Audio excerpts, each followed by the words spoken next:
गुरुर्ब्रह्मा गुरुर्विष्णु गुरुर्देवो महेश्वर गुरुर्साक्षात् परब्रह्म तस्मै श्री गुरवे नमः।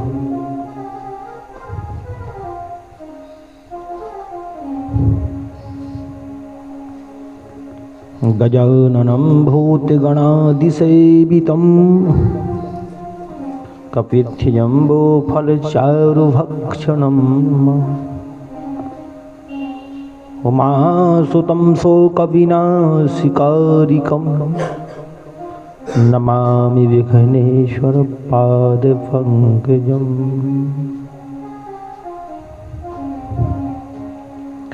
तो आइए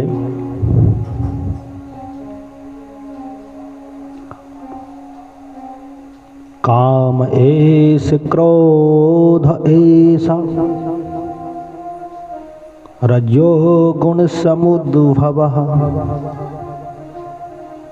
महासनो महापापमा विद्येनामिह वैरिणम्।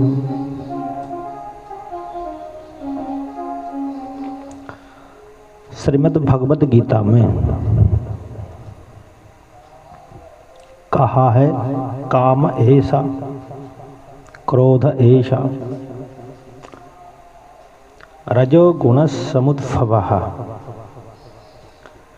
काम और क्रोध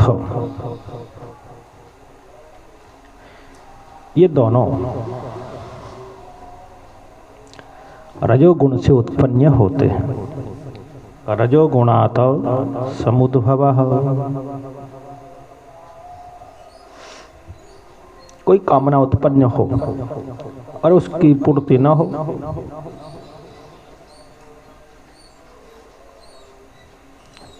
पहले तो बात तो यह है कि काम और क्रोध दोनों रजोगुणात् समुद्भवः रजोगुण से उत्पन्न होते हैं।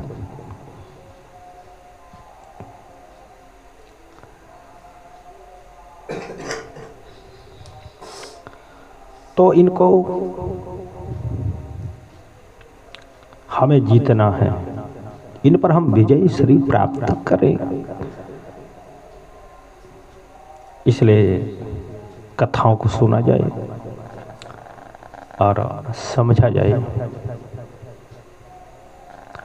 चाहे तो मानस हो अथवा तो श्रीमद् भागवत महापुराण या श्रीमद् भगवत गीता, कहीं भी आप देखो, हमारे जो आंतरिक शत्रु हैं काम क्रोध लोभ मोह मद अहंकार इत्यादि, ये जीव के शत्रु हैं। विजय प्राप्त करने हैं, इनको जीतना है। कैसे जीता जाए, ये सब कुछ हमें शास्त्रों से पता चलेगा। स्वाभाविक है कि जीव को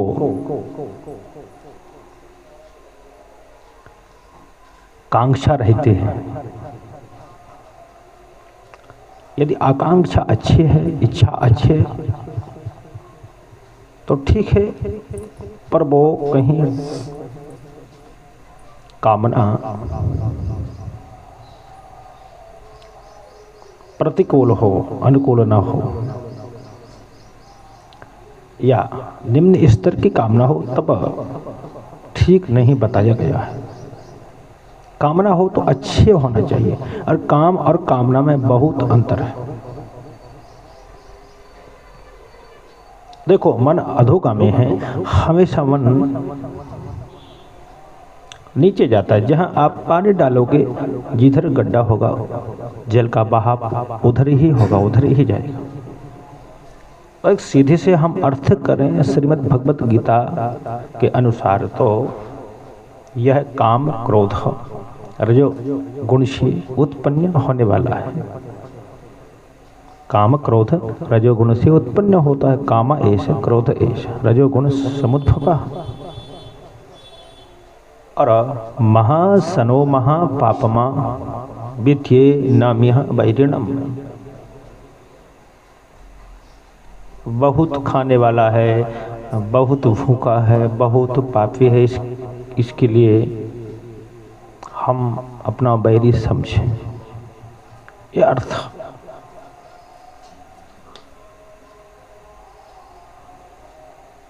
कहीं परिच्छेद करें, व्याकरण की दृष्टि से देखा जाए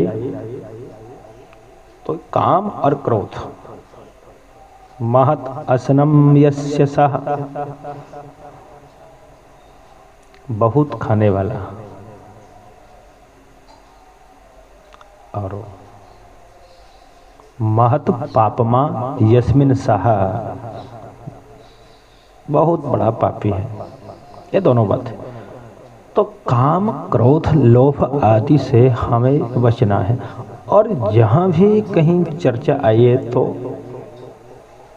काम से ही शुरू हुई है। मैं ऐसे 2-3 प्रमाण आपको दूं। काम, क्रोध और लोभ सब नाथ नरक के पंथ, विभीषण जी ने रावण को बताया। मानस में पंचम सोपान को देखेंगे, कामादि दोष रहितम कुरु मानसं च, काम से शुरू। और यहाँ काम एषा, क्रोध एषा, रजोगुण समुद्भवः। तो कामना हमारी धर्मानुकूल होनी चाहिए। क्रोध,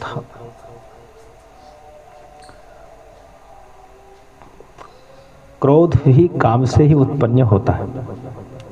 कामना की पूर्ति न हो तब वह क्रोध में परिणत हो जाता है। कोई हमसे कहे कि पानी भर के दे दो और हम न दे, तब वही कामना, वही इच्छा क्रोध में परिवर्तित हो जाती है। या तो वह गुस्सा होकर के हमसे मांगेंगे अथवा स्वयं जल भर के पी लेंगे। तो जो काम जो था, जो कामना थी, वही क्रोध में परिणत हो गया। और किन्हीं किन्हीं लोगों का स्वभाव होता है क्रोध करना। एक बालक बहुत क्रोध किया करता था, अत्याधिक, दिन में कई बार क्रोध करे, बेवजह नाराज हो जाए। पिताजी बड़े परेशान, अब क्या करें, बालक मानता नहीं। तो पिताश्री ने एक थैला कील भर के उसको सप्रेम भेंट किया और कहा, बेटे जितनी बार तुम्हें क्रोध आए उतने बार अपने बगीचे में एक कील ठोक दिया करो। तो बालक ने सोचा ठीक है। जब गुस्सा आए तब एक कील लेकर के वो ठोक दे अपने बगीचे में। दिन भर में 50 कील ठोके। अगले दिन फिर वही क्रम। 2-4 दिन बाद देखा काफी जगह कीलों से भर गई। तब तो बालक को लगा कि अब तो हम क्रोध को थोड़ा कम करते हैं, क्योंकि क्रोध आता है तो कीलों को ज्यादा ठोकना पड़ता है। इधर कीलों को ठोकना कम कर दिया। धीरे धीरे करके इधर ठोकना भी कम हुआ, उधर गुस्सा भी कम हुआ, और थैले की कीलें भी धीरे धीरे करके कम होती चली जा रही थी। और एक दिन वो आया जिस दिन बालक ने, उस लड़के ने आखिरी कील को ठोका। बहुत प्रसन्नचित्त हुआ, पिताजी के पास पहुंचा, बोले पिताजी आज मैंने आखिरी कील को ठोका है और आज से गुस्सा बिल्कुल बंद, कभी गुस्सा नहीं करूंगा। पिताजी बोले ठीक है। अब पापा जी बोले, पिताश्री ने कहा बेटा जिस दिन सारे दिन तुम्हें गुस्सा ना आए उस दिन आप एक कील को उखाड़ लिया करो बगीचे से। बोले ठीक है पिताजी। जिस दिन उसको बिल्कुल गुस्सा ना आए उस दिन वो एक कील उखाड़ ले। ऐसा करते करते कील भी उसने सारी उखाड़ ली। और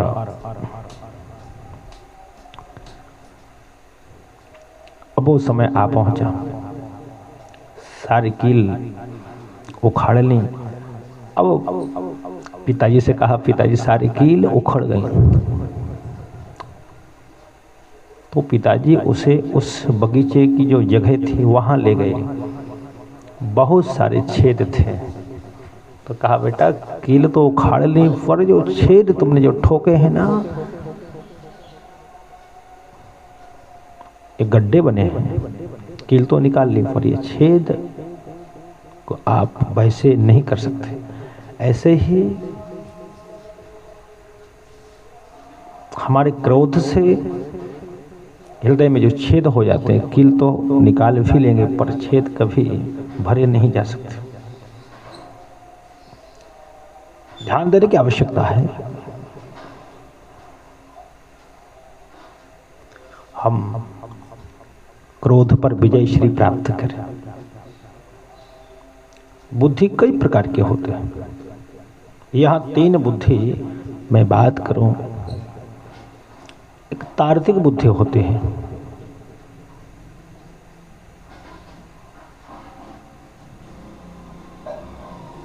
और एक कुश बुद्धि होते हैं, एक मंद बुद्धि होते हैं। बुद्धि तो और कई होते हैं पर 3 का मैं यहाँ जिक्र कर रहा हूं।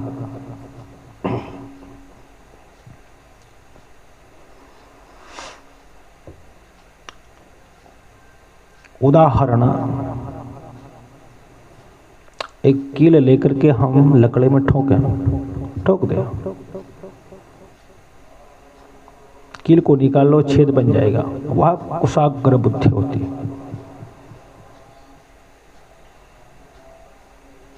कुशान लाती थी कुशलहा, जिसकी बुद्धि तीव्र हो वह कुशाग्र बुद्धि कहलाते हैं।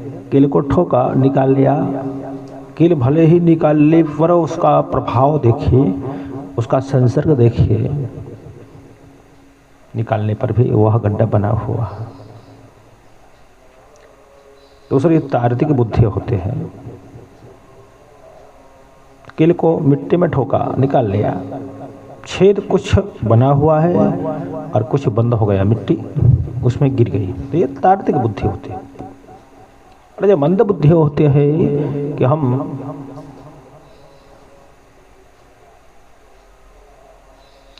किसी हल्के प्लास्टिक में कील को ठोके और निकालने पर छेद बंद हो जाता है।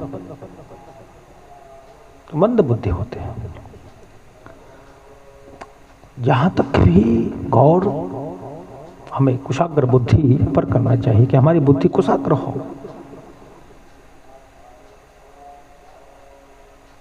हमारा मन जो कलुषित है, अंतःकरण हमारा जो मलिन है उसको पवित्र कीजिए। अंदर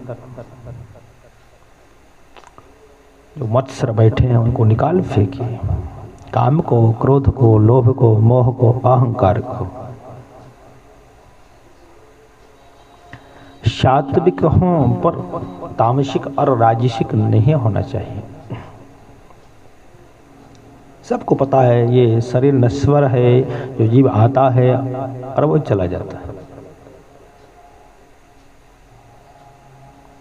इसलिए प्यारे बंधुओं, ध्यान रखो कि बड़ी मुश्किल से ये नर रत्न, ये मनुष्य शरीर हमें प्राप्त हुआ है। पता नहीं आगे मिला न मिला। इसलिए हमें कार्य अच्छा करना चाहिए। संसार को तो हम जीते न जीते, संसार से हम हारे न हारे, पर अंदर हमारे जो शत्रु बैठे हैं उनसे तो कम से कम डटकर मुकाबला करें, उनसे तो हम जीत जाएं।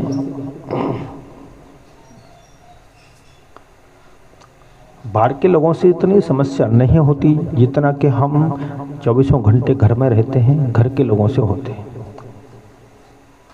तो घर में समता नहीं है, घर में बैलेंस नहीं है, तो फिर कहीं बैलेंस नहीं है। मोटरसाइकिल को बनाया 2 ही पहिया है, कहीं आप खड़ा कर देंगे मोटरसाइकिल को, मोटरसाइकिल आपकी खड़े है, आप दोनों पैर रखे हुए हो तो वो गिर जाएगी, क्योंकि उसमें बैलेंस है, उसमें समता है, वो चलेगी तब वो टिक पाएगी।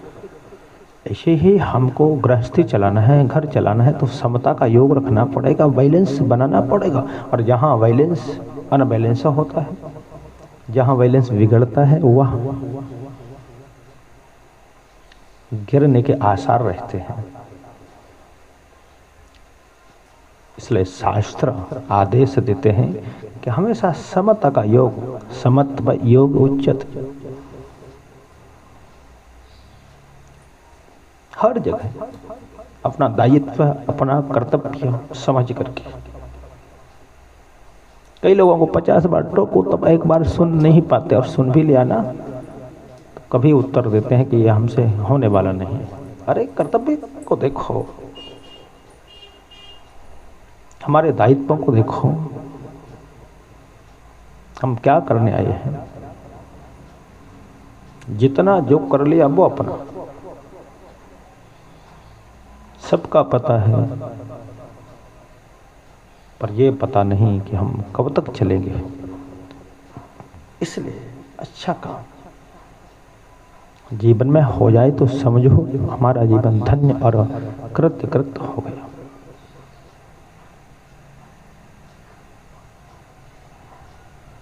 हमेशा ये ध्यान रखो कि कहीं हम अनबैलेंस तो नहीं हो रहे हैं,